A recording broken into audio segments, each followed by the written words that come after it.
ओम शांति। आज 4 मार्च 1969 के अव्यक्त बाप दादा के मधुर महावाक्य सुनेंगे। होली के शुभ अवसर पर बाबा कहते,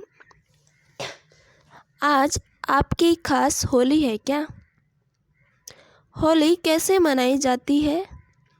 होली मनाने आती है। काम की होली कौन सी है? वर्तमान पाठ अनुसार होली कैसे मनाएंगे? वर्तमान समय कौन सी होली मनाने की आवश्यकता है? होली में कई बातें करनी होती है, लग भी जाता है, जलाया भी जाता है और साथ साथ श्रृंगारा भी जाता है और कुछ मिटाना भी होता है।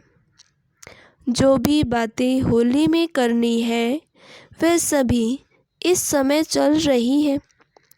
जलाना क्या है, मिटाना क्या है, रंगना क्या है और श्रृंगारना क्या है, ये सभी कर लेना, इसको कहा जाता है मनाना। अगर इन चारों बातों में से कुछ कम है तो मनाना नहीं कहेंगे। होली के दिनों में बहुत सुंदर सजते हैं। कैसे सजते हैं? देवताओं के समान। आप सभी सजे हुए हैं।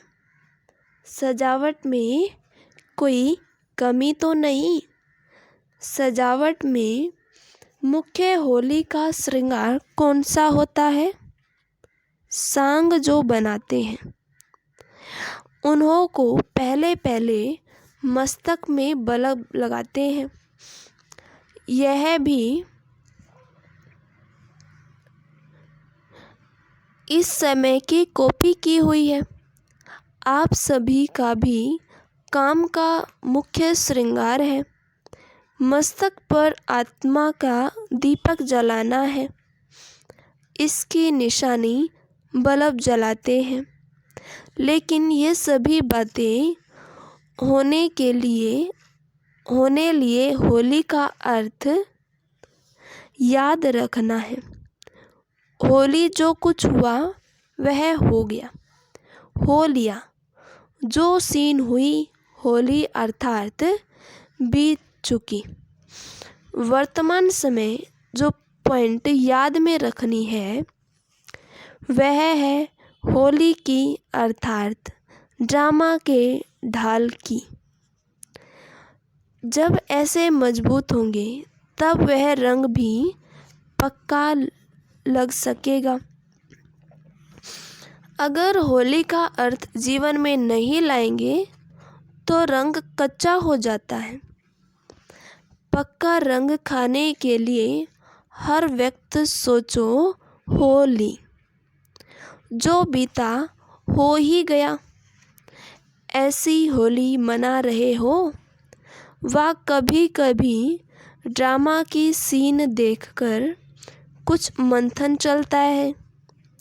ज्ञान का मंथन दूसरी बात है, लेकिन ड्रामा की सीन पर मंथन करना क्यों, क्या, कैसे, वह किस चीज़ का मंथन किया जाता है? दही को जब मंथन किया जाता है तब मक्खन निकलता है। अगर पानी को मंथन करेंगे तो क्या निकलेगा? कुछ भी नहीं। रिजल्ट में यही होगा, एक तो थकावट, दूसरा टाइम वेस्ट। इसलिए यह हुआ पानी का मंथन। ऐसा मंथन करने के बजाय ज्ञान का मंथन करना है। साकार में लास्ट दिनों में सर्विस की मुख्य युक्ति कौन सी सुनाई थी? घेराव डालना, डबल घेराव डालना। एक तो वाणी द्वारा सर्विस का, दूसरा अव्यक्त आकर्षण का। यह ऐसा घेराव डालना जो खुद न उससे निकल सके न दूसरे निकल सके। घेराव डालने का ढंग अभी तक प्रैक्टिकल में दिखाया नहीं है। म्यूजियम बनाना तो सहज है। म्यूजियम बनाना यह कोई घेराव डालना नहीं है, लेकिन अपने अव्यक्त आकर्षण से उन्हों को घायल करना, यह है घेराव डालना। वह अभी चल रहा है। अभी सर्विस का समय भी ज़्यादा नहीं मिलेगा। समस्याएं ऐसे खड़ी हो जाएंगी जो आपके सर्विस में भी बाधा पड़ने की संभावना होगी। इसलिए जो भी समय मिल रहा है उसमें जिसको जितनी सर्विस करनी है वह अधिक से अधिक कर ले, नहीं तो सर्विस का समय भी होली हो जाएगा, यानी बीत जाएगा। इसलिए अब अपने को आपे ही ज़्यादा में ज़्यादा सर्विस के बंधन में बांधना चाहिए। इस एक बंधन से ही अनेक बंधन मिट जाते हैं। अपने को खुद ईश्वरीय सेवा में लगाना चाहिए, औरों को के कहने से नहीं। औरों के कहने से क्या होगा? आधा फल मिलेगा, क्योंकि जिसने कहा अथवा प्रेरणा दी उनकी भाईवारी हो जाती है। दुकान में अगर दो भाईवार अर्थात साझेदार हो तो बंटवारा हो जाता है ना। एक है तो वह मालिक हो रहता है। इसलिए अगर किसके कहने से करते हैं तो उस कार्य में भाईवारी हो जाती है और स्वयं ही मालिक बन करके करते हैं तो सारी मिल्कियत के अधिकारी बन जाते हैं। इसलिए हर एक को मालिक बनकर करना है, लेकिन मालिकपने के साथ साथ बालकपन भी पूरा होना चाहिए। कहाँ कहाँ मालिक बनकर खड़े हो जाते हैं, कहाँ फिर बालक होकर छोड़ देते हैं। तो न छोड़ना है न पकड़ना है। पकड़ना अर्थात जिद से नहीं पकड़ना है।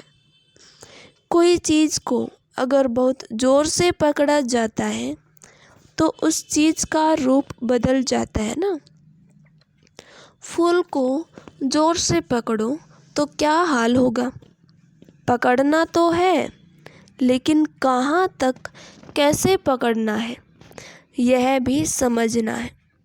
यहाँ तो पकड़ते अटक जाते हैं, वह छोड़ते हैं तो छूट जाते हैं। दोनों ही समान रहे यह पुरुषार्थ करना है। जो मालिक और बालक दोनों रीति से चलने वाला होगा उनकी मुख्य परख यह होगी। एक तो निर्माणता होगी, उसके साथ निरहंकारी निर्माण और साथ साथ प्रेम स्वरूप। यह चारों ही बातें उनके हर चलन से देखने में आएंगी। अगर चारों में से कोई भी कम है तो कुछ स्टेज की कमी है। अच्छा, वतन में आज होली कैसे खेली मालूम है? सिर्फ बच्चों के साथ ही थे। आप भी होली मना रहे हो ना? वहाँ संदेशी आए तो एक खेल किया। कौन सा खेल किया होगा?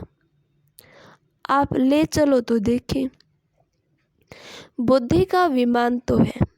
बुद्धि का विमान तो दिव्य दृष्टि से भी अच्छा है। यहाँ तो वह हो ही नहीं सकता, वह चीज़ ही नहीं। आज सुहेजों का दिन था ना, तो जब संदेशियाँ वतन में आई तो साकार को छिपा दिया।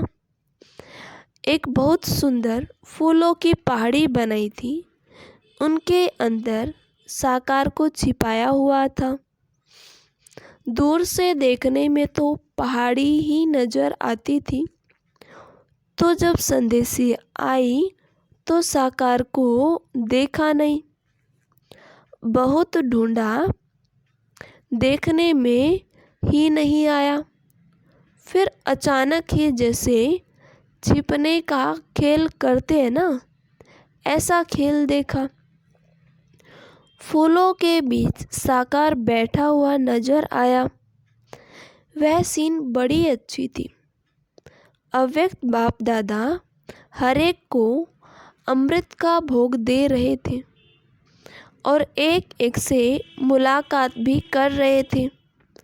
खास म्यूजियम वालों को डायरेक्शन दे रहे थे। अव्यक्ति आकर्षण से म्यूजियम ऐसा बनाओ जो कोई भी अंदर आए, देखे तो एकदम आकर्षित हो जाए। अच्छा, ओम शांति।